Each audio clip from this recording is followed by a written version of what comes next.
Hello and welcome to today's motorhome chat, which is coming to you from Łódź in central Poland. As you can see, I'm in my van at the moment, as always, and it's pretty cold outside. The temperature is now down to -4 during the day, and inside it's a little bit better, but it's not supremely warm. I've done a separate film on how to keep warm, or how I try to keep warm in winter in my van. Now, last month in January I was at Stuttgart CMT Trade Fair, which is one of the world's largest trade fairs for motorhomes and tourism together. So it's the as opposed to, for example, the Dusseldorf Trade Fair, which is uniquely for motorhomes rather than destinations. In fact, the destinations part of the Dusseldorf Fair is, I would say, it's certainly in decline as such, which is held at the final weekend of that event, but the motorhome part is really booming. At any event of this nature, you get new releases, and one of those releases was something that comes from Carthago called the Liner for 2. It's quite an interesting concept. I personally don't think it's particularly novel in its ideas, because when you look at it for the first time, the first thing you think, it looks a bit like the Deathlefts Alpha or the Heimer Duomobile, or even models which Francia and Concorde have produced. But in other ways, we could say it's a bit different, because it's advanced the concept of two travelling together, and with this enormous lounge in the back, which it is made even bigger and has thought out to make it more technologically advanced. Now, in my experience, which is now more than 7 years travelling around by motorhome, because I've been in the van now since 2011, I think that it's mainly couples that you see together. It's rare to see more than that, and that's why I'm always arguing that motorhomes should be built for two people. And clearly, because the market is for older people, then they want a bit more luxury inside. So let's now have a look at this Carthago Liner for 2, and here's a few shots of when it was launched. So, like other vehicles in its class, it's got a spacious longitudinal fold-down bed consisting of 2 connected single beds at the front. It's got a really nice living environment with this 270-degree seating group in the rear. Of course, it's got a kitchen and a bathroom in between. So the new Liner for 2 53 is based on the Carthago Chic E-Line, and it's 783 centimeters in length. Now, as far as the length is concerned, what do you think? Because obviously you've got a Duomobile, which is actually even smaller than that, or shorter than that, I should say. Obviously, length is a problem. I mean, as far as I'm concerned, I think that's slightly above what I'd want, but when you have a look at it inside, I mean, it's really quite outstanding. So anyway, but the core of the whole floor plan has got to be the round seating group at the back, and it's got a single column table which can be moved in 2 directions, and an electronically extending TV lounger. So what happens is that the backrest will automatically tilt into the position that you want once you're sitting in front of the telly, which is 40 inches and was pretty big, really. So instead of being like watching a film in the back of the van on your mobile phone, you can feel you're into some luxurious home cinema environment. So in front of the seating group on the left hand side, you've got the kitchen unit. It's got a curved worktop which has got plenty of storage space underneath. Now this elegant counter curve is rather similar to what Carthago has done in other models. Now it's got drawers, and it's got one feature which, when you pull, you've got a pull out, which is when it's extended, the door to the lower cabinet opens in the opposite direction at the same time.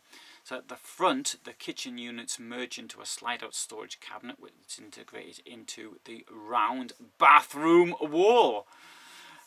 The large 160-litre refrigerator has a separate freezer, and it's positioned at hand height on the opposite side. The bathroom is at the living end in the direction of the driver's cabins. It's got on left hand side it's got the washing and toilet room, and on the other side it's got the large shower room. And what you can do is you can actually close the doors to make a sort of what I termed a dressing area, because you've got a wardrobe there as well.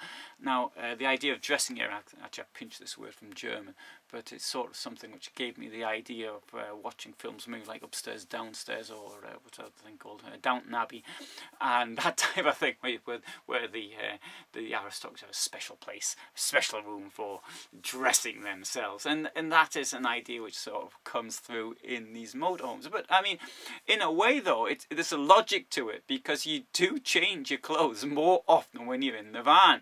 You go out, you get dirty, you're on a bike or something, and then you change. So I can see the need for a separate changing room as such.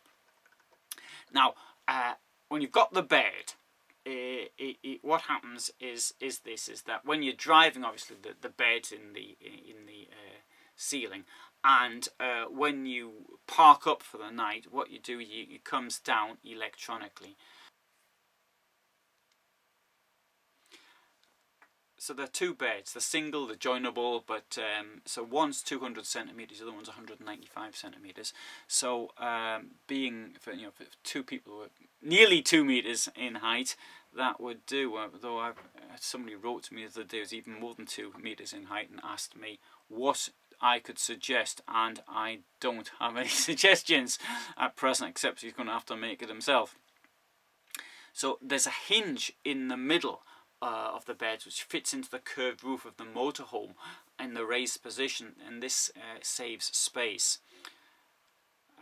The bed comes down electronically, fits on, and it's quite secure, and I'm sure it can take a fair amount of weight.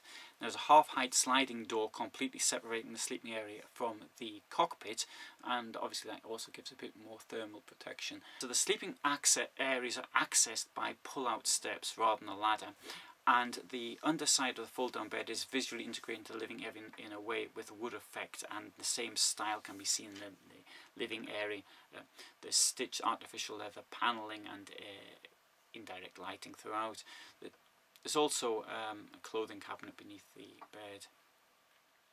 Other features I could mention on the Line FR2 include that there's hot water heating as standard, and if you want, you can have underfloor heating in the seating group area. So that's not a bad idea, but I believe that we here have thought of a slightly better improved one, and I'm going to come back to that at a later date, because we've got electronic heating as in my van, which may look a bit of a mess, but it does have that much, which is a bit technologically more advanced. As far as security is concerned, there's a triple lock on the living area door. So I think if we're talking about full timers, that there's sufficient storage space. So you've got this really big garage. You've got an insulated and heated double floor, and it's got where the tanks are kept, and it's about 36 centimeters in height, and it can be loaded from both sides. You can see this actually in other films I've done from Carthago. I was there at the factory in January 2017.